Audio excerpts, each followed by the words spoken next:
Boa noite, pessoal. Espero que vocês estejam bem, espero que vocês estejam se cuidando.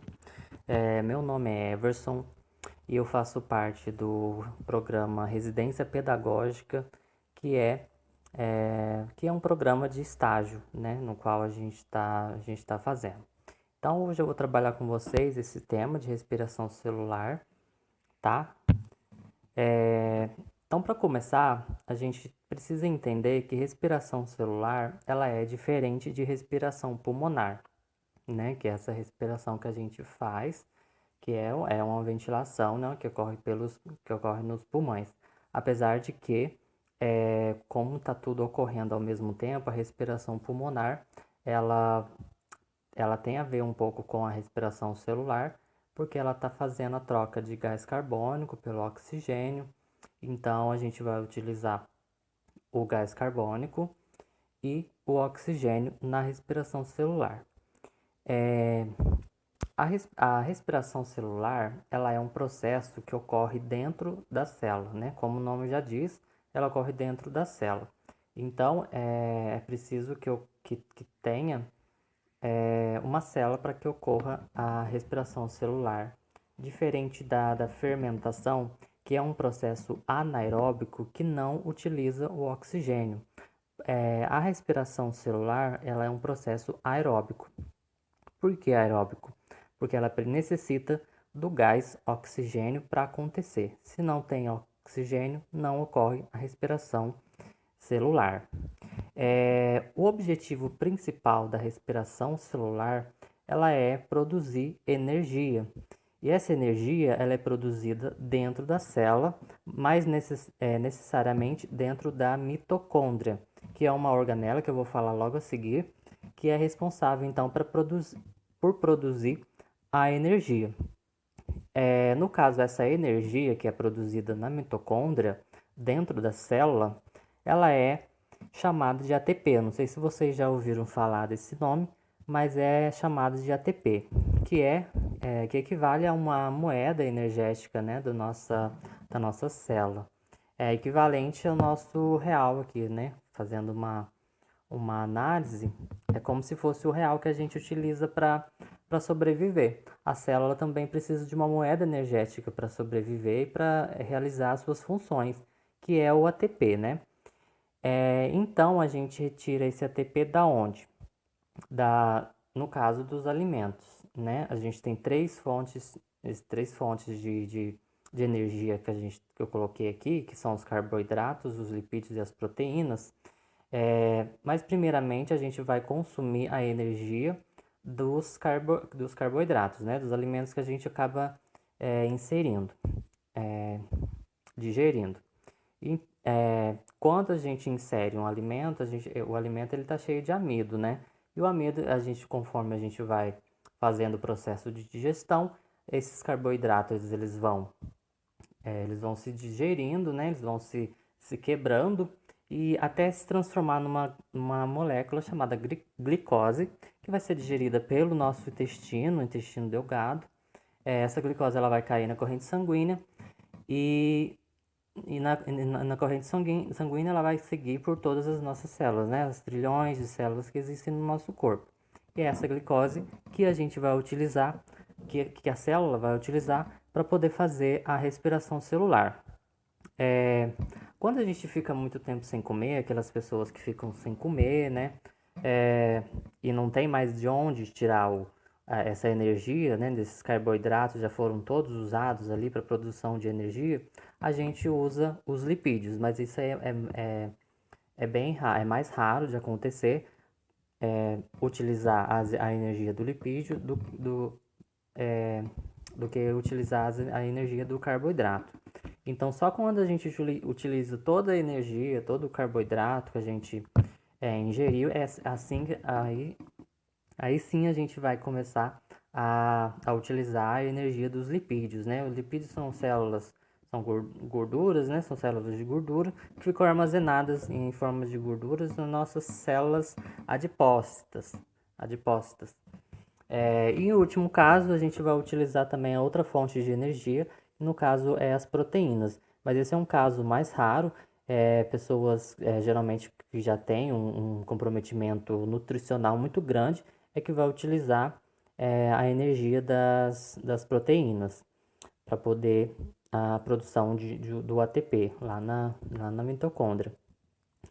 Como eu falei, a mitocôndria, então, é uma organela, né, celular, que é a principal função dela é a produção de ATP, é a produção de energia, a partir dos carboidratos, lipídios e proteínas, né? Aí eu trouxe aqui a imagem da mitocôndria para a gente entender melhor para frente, né? Lembrando que as a respiração celular ela possui 3 etapas. E essas 3 etapas eu vou falar a seguir. E cada uma dessa etapa ela ocorre em um determinado local, né? Depois eu vou falar certinho em qual parte que qual etapa ocorre em qual parte aqui, mas o que interessa aqui na mitocôndria é a matriz, que é essa parte interior ali da mitocôndria, matriz mitocondrial. São as cristas também mitocondriais, onde vai ocorrer outra etapa da respiração celular. E o espaço entre essas membranas, né, que a mitocôndria ela possui duas membranas, a membrana interna e a externa. Então, entre esses espaços intermembranais, ocorre também mecanismos, né, para transformação em ATP. Então, o que vai servir aqui para a gente são a matriz mitocondrial, as cristas mitocondriais e os espaços entre membranas. E a outra etapa que não ocorre dentro da mitocôndria, ela vai ocorrer no citoplasma, que eu vou falar logo a seguir. Bom, como eu falei, a respiração celular ela ocorre em 3 etapas. A primeira etapa é a glicólise, a segunda etapa é o ciclo de Krebs, ou também é conhecido como ciclo do ácido cítrico, e a cadeia respiratória, ou também cadeia transportadora de elétrons, ou também é chamada de fosforilação oxidativa. E cada uma dessas etapas ocorre num determinado local dentro da célula. A glicólise, que é a primeira fase, ela ocorre no citoplasma. A segunda fase, que é o ciclo de Krebs, ela ocorre na matriz mitocondrial. Então, lá no comecinho, né? Lá no interior da mitocôndria, aqui, lá no interior da mitocôndria, a segunda etapa, que é o ciclo de Krebs. A primeira etapa, que é a glicólise, não aparece aqui, mas é o citoplasma da célula. E a terceira etapa, que é a cadeia respiratória, ela vai acontecer nas cristas mitocondriais, que são essas dobras aí que a gente tem no meio da mitocôndria, ok? Bom, falando então agora aqui da primeira fase, da primeira etapa da respiração celular, a gente tem a glicólise. Como eu falei, a glicose ela acontece no citoplasma. Então, a gente vai utilizar o que? A glicose. Como o nome já está falando, glicólise, glicose, glico é glicose e lise é quebra. Então, a gente vai começar a quebrar a cadeia de glicose. Então, é a quebra da glicose. Ela ocorre no citoplasma. Nessa primeira fase aí da glicólise, a gente não utiliza o gás oxigênio. O gás oxigênio ele vai ser utilizado lá no final da cadeia respiratória, que é a terceira fase. Lá vocês vão entender o porquê que é utilizado o gás oxigênio. Na glicose, no produto final, da glicose, no final da glicólise, existe a formação de ácidos pirúvicos, de 2 ácidos pirúvicos, ou também conhecido como piruvatos. Então, quando a glicose ela começa a quebrar, ela se quebra, até o final dela vai ocorrer diversos processos enzimáticos, oxidação, né? Processos químicos. E no final dela, a gente vai ter um saldo de 2 ATPs, que são duas moléculas de energia, né? Aí, energizadas. Esse NAD, 2 NADH, esses NADH são moléculas que transportam transportam elétrons, né? Eles acabam roubando elétrons é, dessas oxidações que ocorrem durante esses processos de quebra da glicose. E também a gente vai produzir no final dela 2 piruvatos. Então, o que acontece? Quando a gente chega lá na glicose, a gente tem uma molécula da glicólise, a gente tem uma molécula de glicose. Essa molécula de glicose, ela possui 6 carbonos. Então, primeira coisa que é feita é a quebra dessa cadeia de 6 carbonos. E a gente quebra essa cadeia em duas. A gente deixa essa cadeia de glicose de 6 carbono em duas cadeias de 3 carbono cada uma. Para fazer essa quebra dessa glicose, a gente utiliza 2 ATP. Então, a gente utiliza a energia para quebrar essa cadeia de glicose. Então, a gente vai produzir ATP, só que a gente também utiliza ATP para quebrar essa cadeia de glicose. Então, durante todo o processo, até o final, deixa eu ver se eu acho aqui. Aqui no comecinho, a gente tem essa cadeia de glicose, como eu estava falando. A gente está gastando 2 ATP para quebrar essa cadeia. E a gente tem duas moléculas de 3 carbono cada uma. Aí vai sofrer diversas oxidações, a gente vai quebrar mais essa cadeia, quebrar não, né? A gente vai fazer essas transformações, essas cadeias, e lá no final a gente tem um produto de 2 ácidos pirúvicos, ou somente piruvatos. Mas durante todo esse processo a gente produziu um NADH, que a gente está vendo aqui, ó, nesse laranjinha aqui, a gente produziu um NADH, que veio e roubou os elétrons e ficou energizado, cheio de elétrons.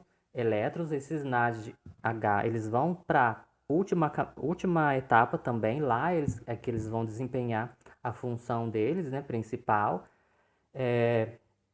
E até lá eles vão sendo produzidos e a gente vai somando até chegar no final. Então, aqui na glicose, a gente produz 2 NADH e 4 ATP aqui nessa oxidação aqui da glicose, até a transformação do ácido pirúvico. Então, como a gente utilizou 2 ATPs para quebrar fazer a quebra da glicose a primeira vez, a gente tem um saldo, no saldo final aqui dessa fase, a gente tem 2 ATPs, porque a gente produziu 4 ATPs, mas a gente utilizou 2. Então, 4 menos 2, a gente tem um saldo de 2 ATPs. E a gente ainda tem um saldo de 2 NADH. E a gente produziu 2 piruvatos.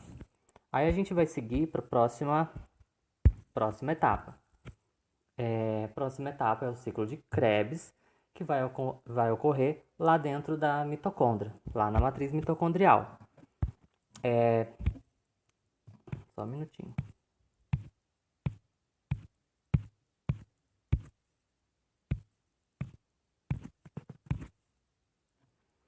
Bom, aí como no ciclo de Krebs a gente tem primeiro a gente tem um processo para iniciar todo o ciclo, que ocorre antes da molécula que vai entrar no ciclo para ocorrer todo aquele processo. A gente tem os piruvatos, né?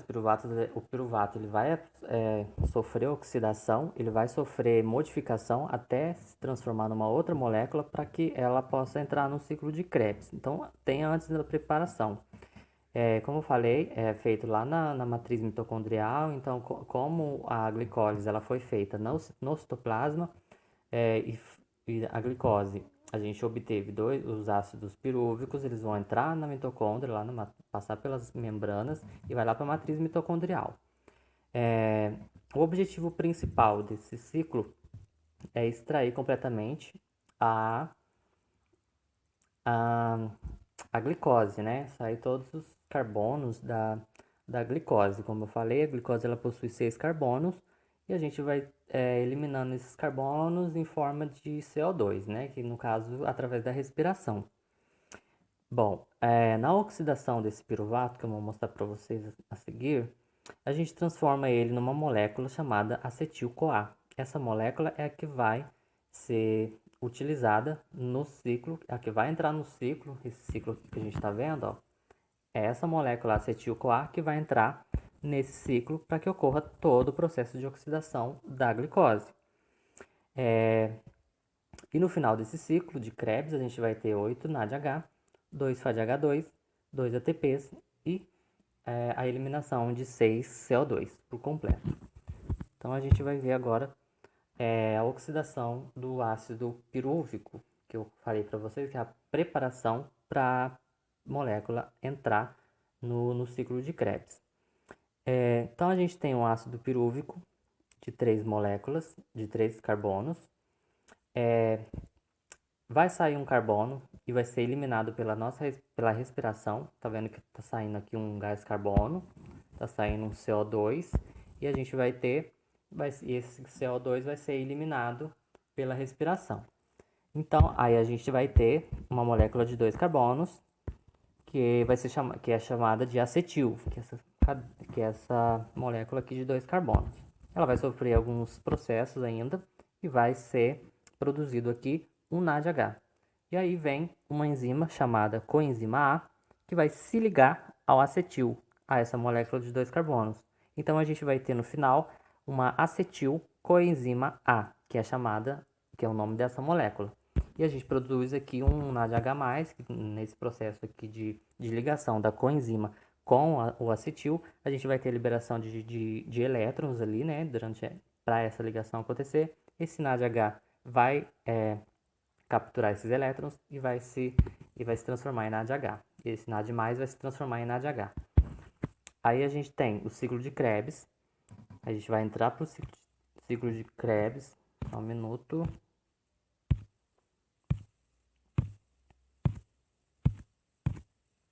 Bom, aconteceu esse processo aqui de transformação do ácido pirúvico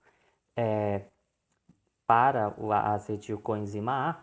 Esse daqui é só um ácido pirúvico, tá? Lembrando que na glicose a gente tem a quebra da glicose em 2 ácidos pirúvicos. Então a gente vai ter um saldo aqui de 2 NADH e de 2 acetilcoenzima A. No ciclo de Krebs, então, essa acetilcoenzima A, que é uma molécula de 2 carbonos, ela vai se ligar a essa molécula aqui, oxalacetato, e se transformar em uma molécula de 6 carbonos. Ela entrando nessa cadeia, ela vai sofrer diversas modificações, né? Durante todo esse ciclo aqui, ela vai sofrendo modificações e vai tendo a liberação aí de oxigênio, de gás carbono, vai tendo a produção de NADH, vai tendo a produção também de ATP, vai ter a produção também de FADH2, que é outra molécula também, que também ela é responsável por capturar elétrons, apesar de que o FADH2 ele é menos energizado do que o NADH, para que essas moléculas sejam utilizadas lá no final da cadeia respiratória para a produção de ATP. Então, no ciclo de Krebs, a gente tem um saldo aí, aqui a gente está falando só de uma acetilcoenzima A. Lembrando que a cada molécula de glicose, duas moléculas dessas, elas entram, tá?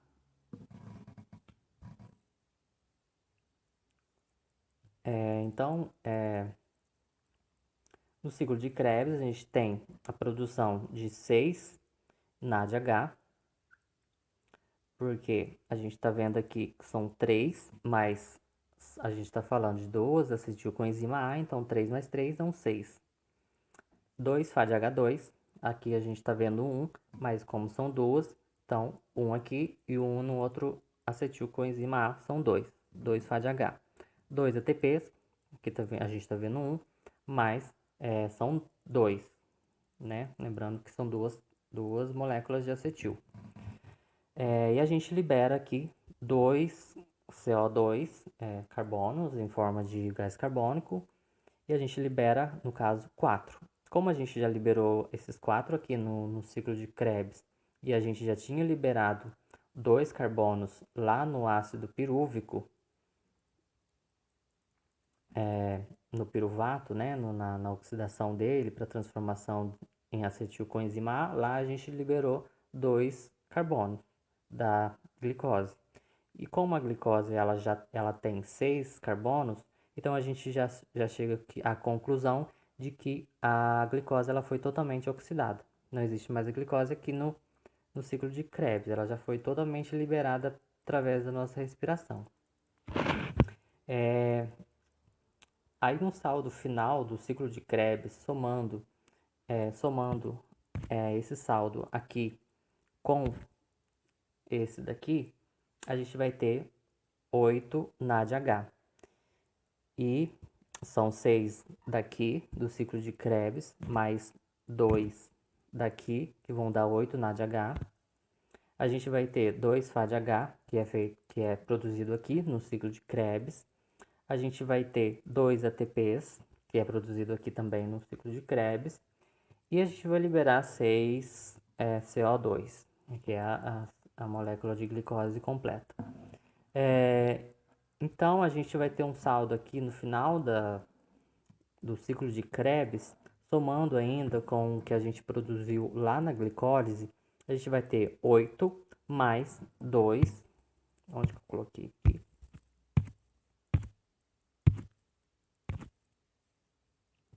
A gente vai ter aqui no ciclo de Krebs, né? A gente colocou 8 aqui no 8 NADH, mais 2 lá da glicólise que a gente produziu, 2 NADH, então vai ser 10. A gente vai ter 10 NADH. A gente vai ter 2 FADH2, 4 ATPs, que foram 2 produzidos na glicólise, né? Que foi o saldo que a gente obteve, mais 2 obtidos lá no ciclo de Krebs, então vamos ter 4 ATPs. E a gente vai agora para a terceira fase, que é a cadeia respiratória, ou também cadeia transportadora de elétrons. Essa terceira fase, essa terceira etapa, ocorre lá nas cristas mitocondriais. Entre a crista mitocondrial, né? Entre as membranas e na crista mitocondrial. Entre a membrana externa e a membrana interna da mitocôndria. Aí, aí a gente tem o oxigênio, ele atrai elétrons e libera uma molécula de água. A gente vai ver a seguir. Bom, como a gente não utilizou o oxigênio até agora, né? A gente viu que para fazer essa respiração a gente vai precisar de oxigênio. Agora que o oxigênio vai aparecer para fazer que faz parte dessa respiração, né? Que acaba sendo aeróbica por conta disso, pelo oxigênio fazer parte dessa cadeia. Então aqui a gente tem alguns dados que o NADH ele produz 3 ATP, a gente vai ver como que ocorre. O FADH2 ele produz 2 ATP e a gente no final da cadeia respiratória a gente vai ter um total de 38 ATPs. Bom, aqui está a última fase, a cadeia respiratória. O que vai ser utilizado nessa cadeia respiratória? A cadeia respiratória, os NADHs, os FADHs vão entrar em ação aqui, né? Então a gente tem esse processo aqui, essa molécula aqui, essa membrana aqui que a gente está fazendo, a simulação que eu estou mostrando aqui, é a membrana da crista mitocondrial. Aqui onde está esses Hzinhos, esses H+, aqui, é o espaço entre essas membranas, essa membrana interna e a membrana externa, tá? Então, o que vai acontecer? Esses NADHs, eles vão passar entre essas membranas, vai passando entre essas proteínas, esses pedaços aqui são complexos proteicos, né? Carregam os elétrons até aqui o final, que tá no oxigênio, tá vendo o oxigênio aqui? O oxigênio aqui no final, ele vai servir para capturar esses elétrons. Então, o que vai acontecer? Esse NADH ele vai passar aqui entre essas proteínas e vai liberando elétrons para o final aqui desse processo. Aí o NADH passa pela primeira, libera um H+ lá para cima e libera elétron. Passa pela segunda, libera outro H+ lá para cima e libera elétrons também. Vai carregando elétrons aqui até chegar no final. E o outro outro NADH passa pela terceira proteína, libera outro H+ lá para cima e os elétrons vai parar lá no oxigênio. Já o FADH2, como ele possui menos energia do que o NADH, ele vai produzir 2 ATPs. Então ele vai passar aqui pela segunda proteína, ele vai começar a passar aqui pela segunda, ele não vai passar pela primeira, vai passar só pela segunda e terceira. Então ele vai passar aqui, ele vai liberar um H+ lá para cima e passa aqui na outra, libera outro H+ lá para cima. Esse H+ é próton, né? Esse é um próton que fica ali imerso ali entre as membranas. E esses H+, eles precisam voltar para dentro da mitocôndria, ali para dentro do complexo. Então, esses H+, eles vão entrar através de outra proteína, que é chamada de ATP sintase, que é essa última proteína maior aqui.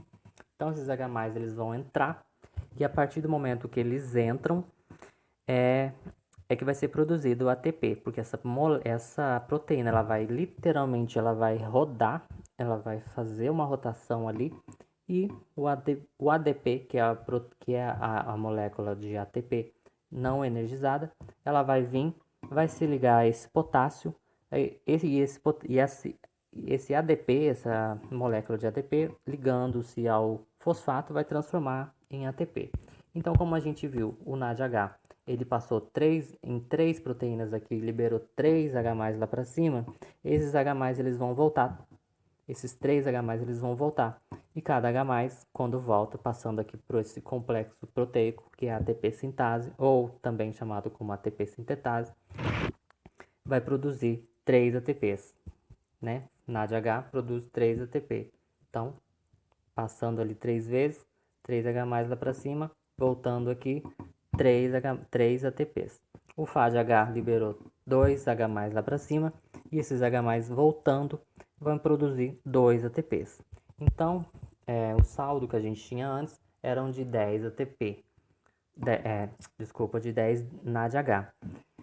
Bom, fazendo a soma, né, multiplicação, então são 10 NADH vezes 3, né, que são 3, cada NADH vai produzir 3 ATP. Então a gente tinha 10 NADH, 10 vezes 3 é igual a 30 ATP.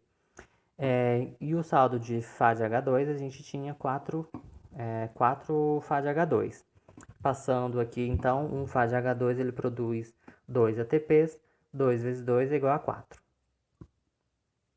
Aí somando 30 ATPs com 34, 30 ATPs com 4, a gente vai ter 34.